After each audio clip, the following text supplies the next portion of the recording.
Paneer chilli बनवण्यासाठी ढोबळी मिरची, कांदा, पनीरचे तुकडे, आलं लसूण पेस्ट, बारीक चिरलेली कांद्याचे पात आणि टोमॅटो. फिश फ्राय करण्यासाठी जे पीठ दिलेलं असतं मार्केटमध्ये ते मी यूज केलेलं आहे. त्याच्यामध्ये आलं लसूण पेस्ट टाकून घेतलेली आहे आणि लागेल तसं पाणी मी त्याच्यामध्ये मिक्स केलेलं आहे.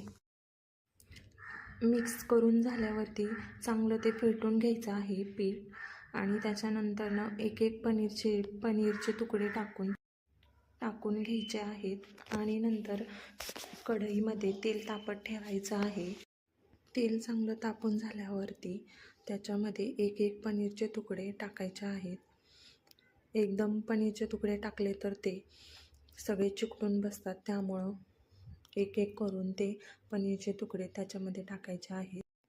पनीरचे तुकडे टाकून झाल्यावर ते लगेच हलवायचे नाहीत.